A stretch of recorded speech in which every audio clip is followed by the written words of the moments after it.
গোৱানা ও মা হাত বুলাই দিয়া না ও মা সপোন হেৰালে কিবা বিচাৰি আনি দিয়া না। কোনোবাই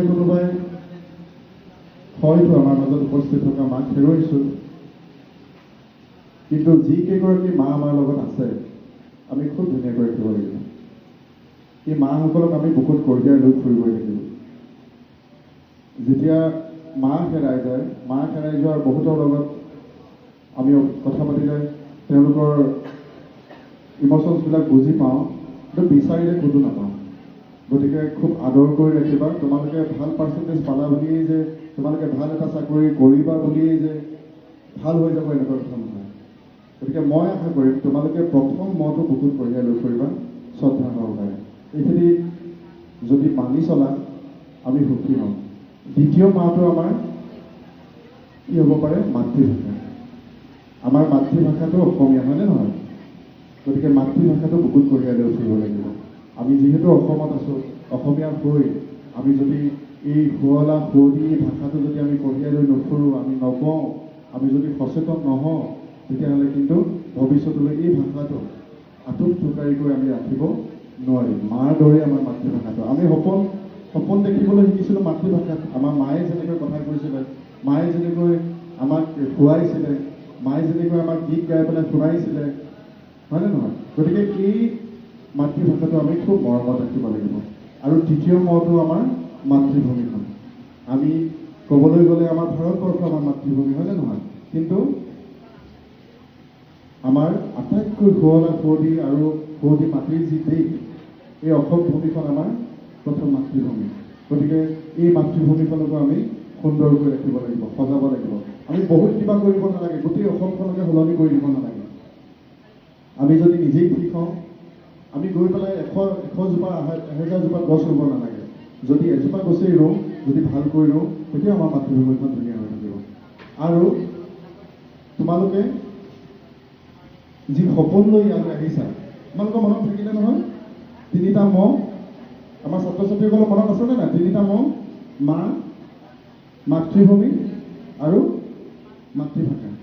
এই 3টা ম সদায় কঢ়িয়াই লৈ ফুৰিবা। তোমালোকক কোৱা নাই তোমালোকে সাহিত্য চৰ্চা কৰি অসমীয়া ভাষাটো বহুত উন্নতি কৰি দিয়া, কিবা কৰি দিয়া, কিন্তু যি আছে তাক আমি ভালদৰে ৰাখিব লাগিব। আমি আৰু এটা কথা তোমালোকক অৱগত কৰি থওঁ, আৰু 6টা স আমি লগত লৈ ফুৰিব লাগিব। দন্তীয় স 4টা আমি লগত লৈ ফুৰিব লাগিব। দন্তীয় স 4টা যদি আমি 6টা যদি লগত লৈ ফুৰোঁ, আমি জীৱনটো খুব অনুশাসনমূলকভাৱে আমি জীৱন বাটত আগুৱাই যাব পাৰিম। এই 4টা সৰ ভিতৰত আমি যেতিয়াৰ পৰা কথা ক'বলৈ শিকিছোঁ, যেতিয়াৰ পৰা চিন্তা কৰিবলৈ শিকিছোঁ, তেতিয়াৰ পৰা আমি সপোন দেখিবলৈ শিকিছোঁ, হয়নে নহয়? আমি জীৱন বাটত আগবাঢ়ি যাবলৈ হ'লে আমাৰ মাজত যদি এটা সপোন নাথাকে, আমি যদি সপোন দেখিব নাজানো, আমাৰ যদি সপোন নাথাকে, লক্ষ্য নাথাকে, তেতিয়াহ'লে আমি কিহৰ বাবে আহি আছোঁ? উইজডম একাডেমীত যে সদায় অহা যোৱা কৰি আছোঁ, কালিলৈ কলেজলৈ যাম, পঢ়ি আছোঁ, কিহৰ বাবে? আমাক এটা লক্ষ্য লাগিব। সেই লক্ষ্যটোৰ নামেই হৈছে সপোন। আমি সপোন দেখিব লাগিব। আৰু আশা কৰিছোঁ তোমালোকৰ মাজত ডাঙৰ ডাঙৰ সপোন আছে, আৰু সপোন ডাঙৰকৈ দেখাটোৱেই ভাল।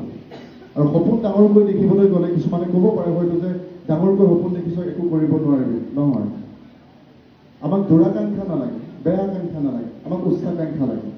আমাৰ উচ্চাকাংক্ষা থাকিলে আমি উচ্চ সপোন দেখিব পাৰিম, আৰু উচ্চ সপোন দেখিলে আমি সেই শিখৰলৈ যাবলৈ চেষ্টা কৰিব পাৰিম। আৰু সেই সপোনটো বাস্তৱায়িত কৰিবৰ কাৰণে, সপোনটো দেখিবৰ কাৰণে আমাক সময় লাগিব। আমি কেনেকুৱা সময়ত সেই সপোনটো দেখিছোঁ? যদি 60 বছৰ বয়সত এটা সপোন দেখিছোঁ যে মই মেট্ৰিক পৰীক্ষাত 90% পাছ কৰিম, সেই সপোনটো হয়তো সময় উপযোগী সপোন নহ'ব পাৰে। গতিকে সময়ত সপোন দেখাটো অতিকৈ আৱশ্যক। এইখিনি সময় তোমালোকৰ সপোন দেখাৰ সময়, সপোনক বাস্তৱায়িত কৰিবৰ কাৰণে তোমালোকে সাধনা কৰাৰ সময়। সেই সপোন লৈ সময়ত তোমালোকে দেখাটো আটাইতকৈ প্ৰয়োজনীয়। ঠিক আছে, আমি সপোন দেখিছোঁ, সময়ত দেখিছোঁ, হয়নে নহয়? তাৰ বাবে কি হ'ব? এতিয়া সপোন অকল দেখিলেই নহ'ব, তাৰ কাৰণে আমি কি কৰিব লাগিব? সপোনটো পূৰা কৰিবৰ কাৰণে আমি সংগ্ৰাম কৰিব লাগিব। এই যে সদায় গৰমতো অহা যোৱা কৰি আছো, হয়নে নহয়? তো পঢ়ি আছো, হোমৱৰ্ক কৰিছোঁ, কিবা কৰিছোঁ, আমি মূল্যৱান সময়খিনি আমি কি কৰিছোঁ, পঢ়াত দিছোঁ, আমি নিজৰ যিবিলাক স্কিলবিলাক ডেভেলপ কৰিবৰ কাৰণে দিছোঁনে নাই দিয়া? তো সেইটো কাৰণে সংগ্ৰাম কৰিব লাগিব। সংগ্ৰামখন কৰিলে নহ'ব, সংগ্ৰামখন কেনেকৈ কৰিব লাগিব? আমি সততাৰে কৰিব লাগিব। সততাৰে সংগ্ৰামখন কৰিলেহে আমি আগবাঢ়ি যাব পাৰিম। সেই যে কৈছোঁ যে দুৰাকাংক্ষা মনত লৈ পেলাই আমি সপোন দেখাটো ভুল। তই যে ইমান ওপৰলৈ গৈছ, তোক মই এনেকুৱা কৰিম, মই তোতকৈ ওপৰত যাম, এইটো দুৰাকাংক্ষা।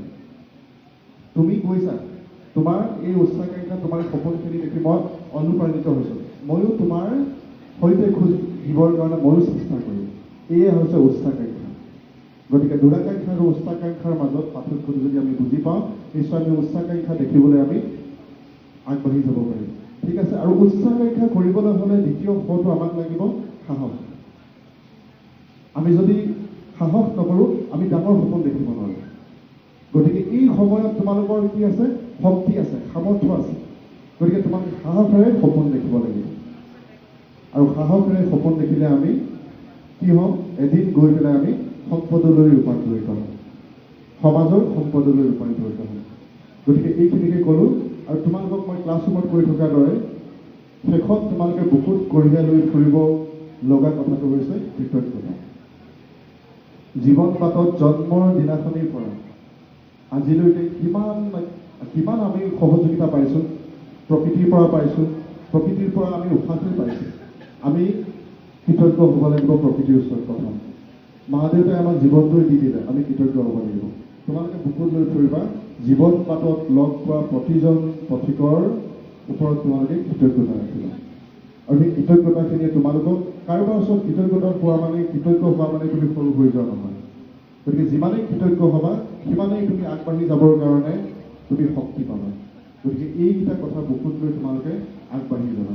আৰু পলম নকৰোঁ, আমাৰ মাজত উপস্থিত থকা পাৰ্থজ্যোতি বৰুৱা ছাৰক আমি